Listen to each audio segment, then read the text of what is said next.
여러분 안녕하십니까? 광주 MBC 뉴스데스크입니다. 한빛원전이 과연 안전한 건지 의문이 커지는 가운데 용강 주민들이 감사원에 감사를 다시 요구하고 있습니다. 더 이상은 한빛원전의 해명과 약속을 믿을 수 없다는 건데 그동안의 과정을 보면 왜 이런 요구를 하는지 이해할 만합니다. 남궁욱 기자입니다. 경납 건물 철판에 녹이 슬고 콘크리트 공국이 발생하는 등의 말썽이 계속되자 영강 지역 주민들은 지난해 7월 감사원에 한빛원전 공익감사를 청구했습니다. 감사원은 그러나 이미 민간합동조사단이라는 범정부 기구가 조사하고 있다며 올해 초 감사 청구를 각하했습니다. 하지만 한빛 4호기에서 초대형 공국이 발견되면서 감사원 감사 필요성이 다시금 제기되고 있습니다. 한빛원전의 해명과 장담이 계속 틀리면서 주민들에게 믿음을 못 주고 있기 때문입니다. 이제까지 한수원에서 자기들이 자신만만하게 공국이 없다. 절대 부실공사는 있을 수 없다라고 하면서 4년 동안이나 이렇게 숨기고 왔다는 것은 경납 건물 콘크리트에서 처음 공국이 발견됐을 때만 하더라도 한빛원전은 8cm짜리 공국이 나오면 전수조사에 응하겠다고 주민들에게 약속했습니다.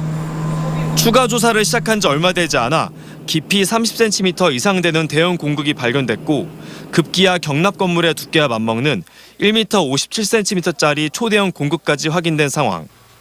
하지만 한빛원전은 전수조사 약속을 지금도 지키지 않고 있습니다.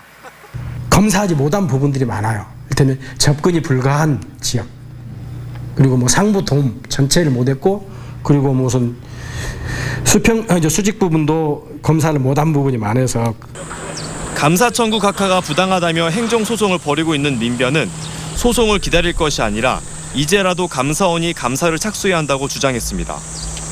문제점을 발견하지 못했대요. 근데 계속 문제점은 나오고 있어요.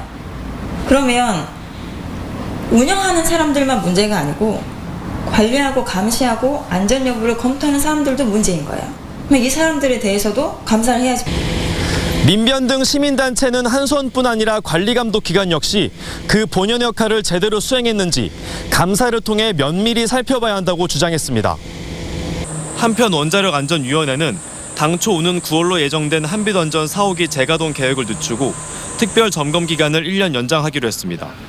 MBC 뉴스 남궁욱입니다. 광주시가 수백억을 들여서 지하차도를 뚫었는데 치명적인 문제가 있습니다. 지하차도 높이가 낮아서 소방차가 들어갈 수 없습니다. 인근 주민들은 불나면 어쩔 거냐며 반발하고 있습니다. 오정훈 기자가 현장 취재했습니다. 올해 9월 준공을 앞둔 광주시 광산구 소촌 지하차도입니다. 지하차도 곳곳에 주민들의 항의 현수막이 붙어 있습니다. 주민들이 안전하고 편안하라고 만든 지하차도인데 소방차가 드나들 수 없다면 무슨 소용이냐는 겁니다.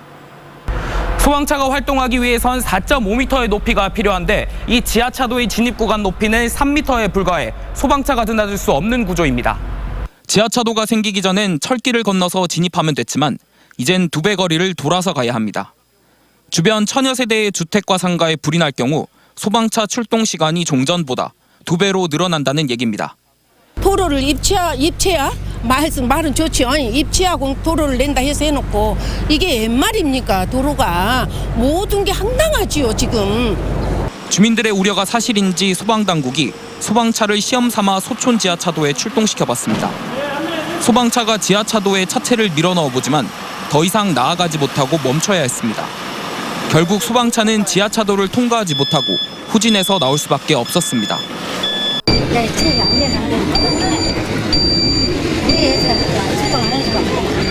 광주시는 애초 소촌 지하차도는 소방차가 통과되도록 설계되지 않았다고 해명했습니다. 소촌 지하차도는 도로와 철로 사이의 이격거리가 짧아 현재 높이로 설치하는 게 불가피한 상황이었으며 보행자 통로 경사가 심하다는 의견이 있어 경사형 리프트 설치 등 보완책을 마련 중에 있습니다. 소촌 지하차도 개설에 들어간 예산은 240억 원, 공사 기간은 4년이 걸렸습니다. 곧 개통을 앞두고 있지만 주민들의 반발은 개통 이후에도 계속될 전망입니다. MBC 뉴스 우종훈입니다.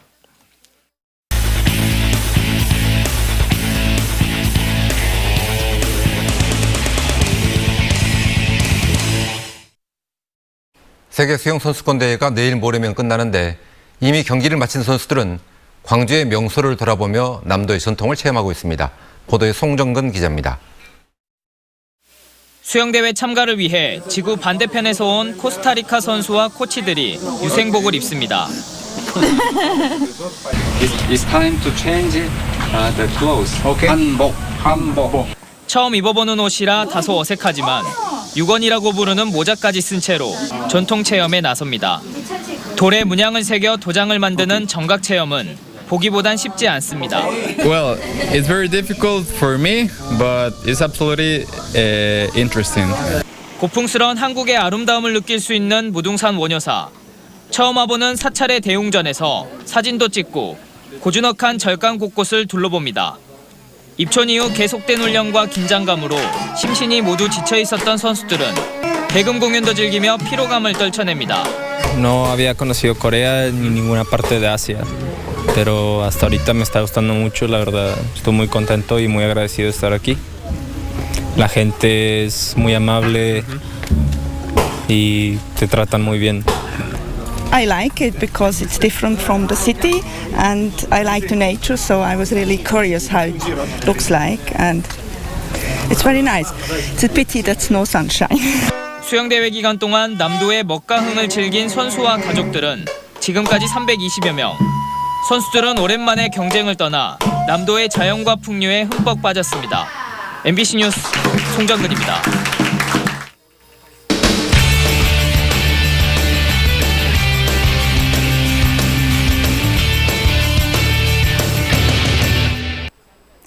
놓치면 아쉬울 2019 광주 세계수영선수권대회 소식들과 경기 일정을 알려드리는 데스크 3 영역 마지막 시간입니다.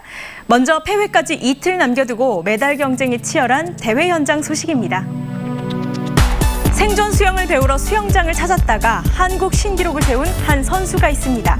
남자 자유형 50m 예선에 참가한 양재훈 선수가 바로 그 주인공인데요.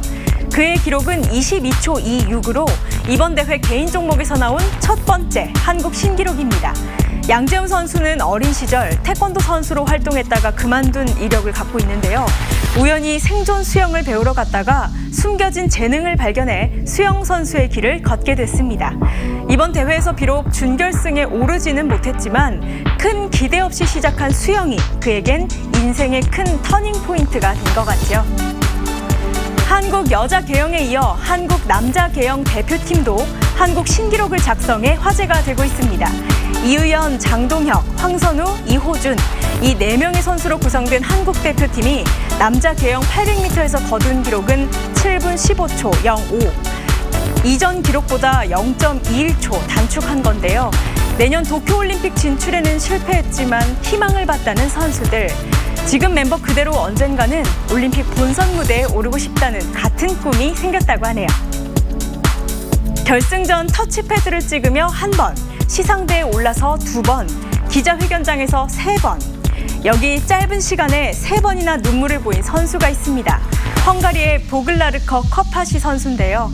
여자 접영 200m에서 금메달을 목에 건 그녀에겐 이번 경기에서 따낸 메달이 귀했습니다. 자유형 전문 선수였던 그녀가 접영에 전념하기로 결정하고 고된 훈련 끝에 만든 값진 결과이기 때문인데요. 접영에 전념한 지 반년 만에 금메달 획득. 앞으로 이 선수의 활약이 더욱 기대되는 이유입니다. 다음은 이번 주말 하이라이트 경기 소식입니다.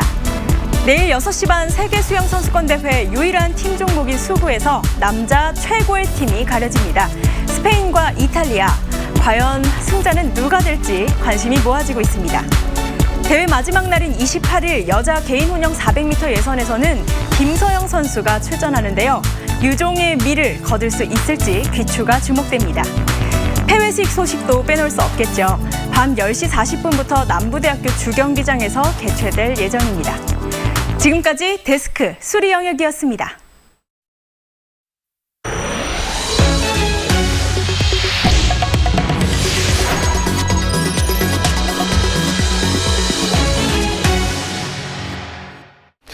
장마전선이 일시적으로 남하하면서 저녁 무렵부터 곳에 따라 비가 내리고 있습니다.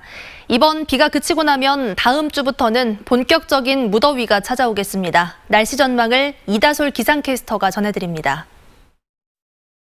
비가 오는 듯 마는 듯 우중충한 날씨가 이어지고 있습니다. 이렇다 할 시원한 비가 내리지 않는 데다 기온은 높게 오르는 탓에 꿉꿉함은 더해갑니다. 장마철이니까 그러려니 하지만은 습하고 매우 불쾌 지수가 높은 그런 날씨 같아요. 특히 막 저녁에까지 너무 습하니까. 그리고 후텁지근한 날은 토요일인 내일까지 이어지겠습니다. 낮 한때 약한 비가 오락가락하겠고 광주와 전남 지역의 낮 기온은 30도 안팎까지 오르겠습니다. 모레인 일요일부터는 장마전선이 북한 쪽으로 북상하겠습니다. 남부지방은 이번 주말을 끝으로 올여름 장마가 끝날 가능성이 높습니다. 장마가 끝나고 나면 폭염이 다시 고개를 들겠습니다. 앞으로 뚜렷한 비 소식도 없는 가운데 본격적인 무더위가 이어지겠습니다. 모레부터는 북태평양 고기압 가장자리에 들 걸로 보여지는데요. 북태평양 고기압은 덥고 습한 성질을 띠고 있고 또 낮 동안의 일사까지 더해지면서 무더운 날씨가 되겠습니다. 앞으로 기온은 계속해서 오름세를 보이겠습니다. 다음 주부터는 폭염특보 기준인 33도 이상으로 기온이 오르는 날이 일주일 넘게 이어지겠고 밤에도 기온이 25도 아래로 떨어지지 않는 열대야가 계속돼 밤낮 없는 더위가 기승을 부릴 것으로 예상됩니다. 본격적으로 시작되는 무더위에 지치지 않도록 체력 관리에 힘쓰고 특히 농촌과 건설 현장 등의 야외 근로자들은 온열 피해를 입지 않도록 주의하셔야겠습니다. MBC 뉴스 이다솔입니다. 시험 문제 유출 의혹에서 시작된 광주 모 고등학교에 대한 특별감사 결과가 이르면 다음 주에 공개될 것으로 보입니다. 광주시 교육청은 그동안 특별감사를 통해 3학년 기말고사 수학시험뿐만 아니라 다른 과목과 학년에서도 성적 우수자들에게만 특혜를 준 정황을 확인한 것으로 전해졌습니다. 시교육청은 심화반이나 수준별 이동 수업도 사실상의 특별반 형태로 운영된 것으로 파악하고 이르면 다음 주 중에 감사 결과를 발표할 예정입니다. 경찰은 지난 24일 이 학교를 압수수색해 컴퓨터 하드디스크와 시험 관련 서류 등을 확보하고 본격적인 수사에 들어갔습니다. 광주 서부경찰서는 가출 청소년에게 성매매를 시키고 돈을 빼앗은 혐의로 22살 A씨 등 2명을 붙잡아 조사하고 있습니다. A씨 등은 지난 24일부터 이틀 동안 광주 서구의 한 모텔에서 15살 B양에게 성매매를 시키고 성매수 남성들에게 받은 40여만 원을 가로챈 혐의를 받고 있습니다. 경찰 조사 결과 A씨 등은 가출 청소년인 B양에게 지낼 곳을 제공해주고 월세 명목으로 이 같은 범행을 저지른 것으로 드러났습니다. 4.27 남북 정상회담을 재현한 디오라마 전시회가 광주 학생 독립운동 기념회관에서 개막했습니다.